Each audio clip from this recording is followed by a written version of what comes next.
জয় জয় শ্রী জগন্নাথের জয়, জয় জয় শ্রী জগন্নাথের জয়।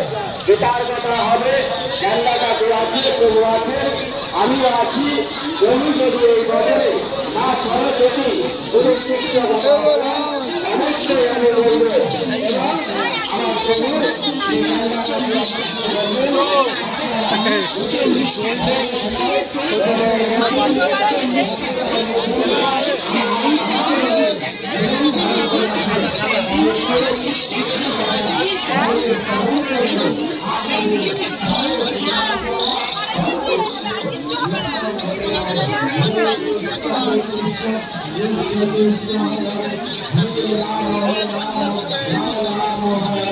আমার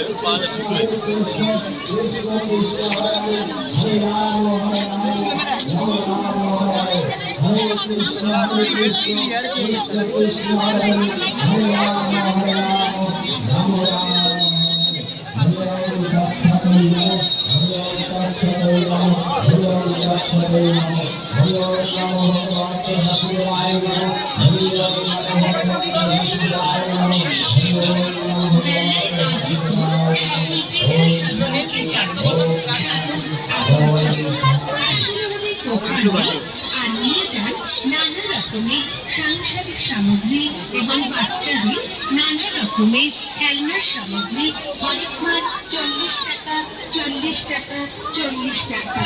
আপনাদের হাতে তুলে দিতে নিয়ে এসেছে নানা রকমের সাংসারিক সামগ্রী ও খেলনার সামগ্রী, যেখানে আপনারা আপনার নিরাপদে সামগ্রী 40 টাকা 40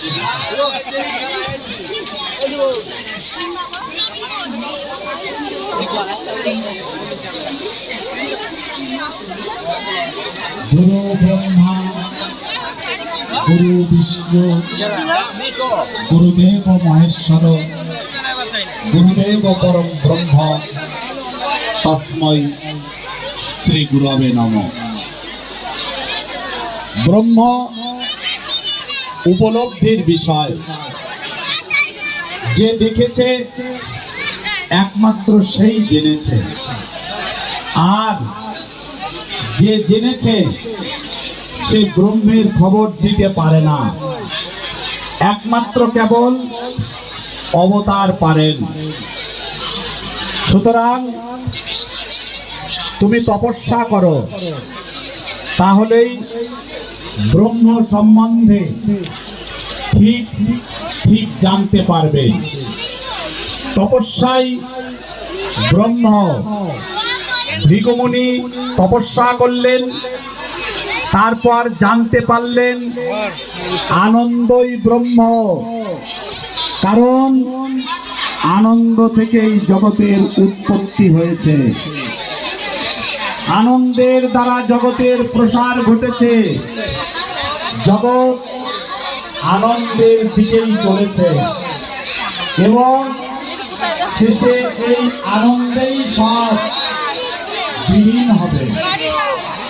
জগতের নাথ, জগন্নাথ এই বিশ্ব ব্রহ্মাণ্ডের উৎস, তিনি পালন কর্তা। আবার সময় হলে এই সমস্ত কিছুই জগন্নাথই বিলীন হয়ে যাবে। তাই জগন্নাথই ব্রহ্ম, জগন্নাথই আনন্দের উৎস। যেখানে তিনি সেখানে আনন্দ। আজ জগন্নাথকে উদ্দেশ্য করে দুনিয়া সার্বজনীন দেবালয় সমিতির শ্রী শ্রী জগন্নাথ দেবের রথযাত্রা উৎসব উদযাপিত হচ্ছে। জগন্নাথই ব্রহ্ম, জগন্নাথই আনন্দের উৎস। সেই আনন্দ সাগরে অবগাহন করতে দুনিয়া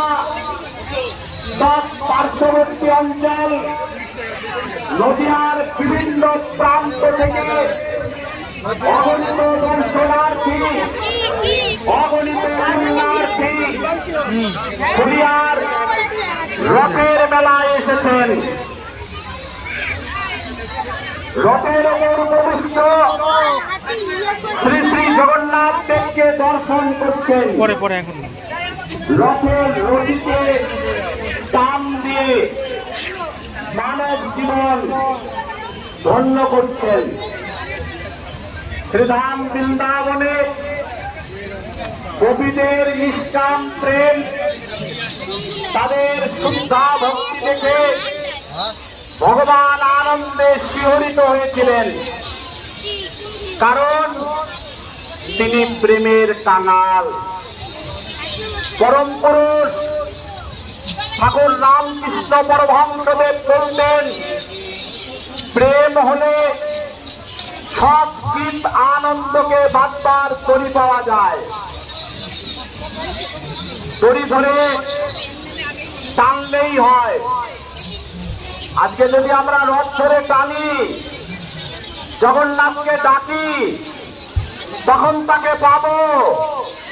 শুদ্ধা ভক্তি সার আর সব মিথ্যা। শ্রী শ্রী চৈতন্য চরিতামৃতেও কৃষ্ণদাস কবিরাজ লিপিবদ্ধ করেছেন, প্রভু কহে কোন বিদ্যা, প্রভু কহে বিদ্যা মধ্যে কোন বিদ্যা সার। ভক্তি, ভক্তি ছাড়া বিদ্যা নাই, আর শুদ্ধা ভক্তি চাই। তাই ভগবান তিনি ভক্তদের পছন্দ করেন। এই ভক্তরা ভগবানের শরণাগত হয়েছে নাথ। আর জগন্নাথ কি করছেন? তিনি মন্দির ছেড়ে আজকে নিজেই রাজপথে অবতীর্ণ হয়েছেন ভক্তদের কৃপা করবেন বলে। তাই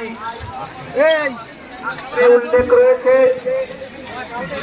যে জগন্নাথকে কেউ যদি প্রণাম করে, জগন্নাথকে কেউ যদি আলিঙ্গন করে, তাহলে জগন্নাথে লীন হয়ে যাওয়া যায়,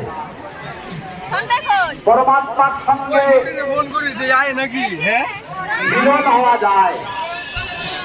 ওম তৎ ব্রহ্ম, ওম তৎ বায়ু, ওম তৎ আত্মা, ওম তৎ সর্বম, ওম তৎ পুনরম। সর্ববেদান্তে প্রসিদ্ধ প্রণবের প্রতিপাদ্য ব্রহ্ম, বায়ু সেই ব্রহ্ম, জীবাত্মাই ব্রহ্ম, সমস্তই ব্রহ্ম, সূর্য সব ব্রহ্ম। তাই সেই পরম ব্রহ্মকে আমরা নমস্কার করি। জগন্নাথ ধাম তুমি যার রূপ সাগর, মাঠে যাবো কি করে? সীতাপুরা ভক্তাদি চিত্তরূপা, সেই পুরাতে প্রকৃত মহামায়া। মৎস্য, কুর্ম, বরাহ, বামন, নৃসিংহ, রাম, বলরাম, পরশুরাম, বুদ্ধ ও কর্মণি ভগবান বিষ্ণুর 10 অবতার। এবং গীতাতেও শ্রী ভগবান বলেছেন চতুর্থ অধ্যায় সপ্তমেব অষ্টম শ্লোকে, যদা যদা হি ধর্মস্য গ্লানির্ভবতি ভারত অভ্যুত্থানম অধর্মস্য তদাত্মানাম ছোটরা খাবে, বড়রা খাবে, খাবে সবাই মিলে, দল বেঁধে তাই একবারটি আসুন কোথায় চলে। সামনে তৈরি করবো একেবারে গরম। যখন যখন প্রয়োজন হবে তখন তখন আমি আসবো। সাধুদের রক্ষা করতে, দুষ্কৃতকারীদের বিনাশ করতে, ধর্মরাজ্য সংস্থাপন করতে, ধর্ম সংস্থাপনার্থায় সম্মাবামি যুগে যুগে। অর্থাৎ ভগবান বিষ্ণু ধর্ম সংস্থাপন করতে, ভক্তদের রক্ষার জন্য এই পুরুষোত্তম ক্ষেত্রে মৎস্য, কুর্ম, বরাহ, নৃসিংহ, বামন, রাম, বলরাম, পরশুরাম, বুদ্ধ রূপে তিনি মুক্তি ধারণ করেছেন। ভগবান বিষ্ণুর শেষ অবতার কলিযুগ অবতার। কল্কি অবতার এখনো পৃথিবীতে অবতীর্ণ হতে বাকি আছে। 9টি অবতার এসেছে। আমাদের শাস্ত্র বলছে যে ভগবান বিষ্ণুর শেষ অবতার, 10 অবতার, শেষ অবতার, কল্কি অবতার তিনি অবতীর্ণ হবে। পুরাণে ভগবান বিষ্ণু এই স্থানেই নানা অবতার রূপে অবতীর্ণ হয়ে কার্যবশত অন্যত্র গমন করেন এবং দুষ্টদের বধ করে ধর্মের পুনঃপ্রতিষ্ঠিত করে আবার এই স্থানেই অবস্থিত থাকেন।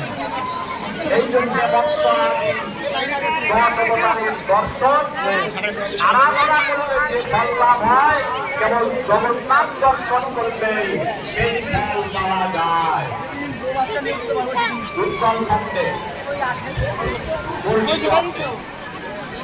এই যে জগন্নাথ, এই জগন্নাথ দর্শন করলে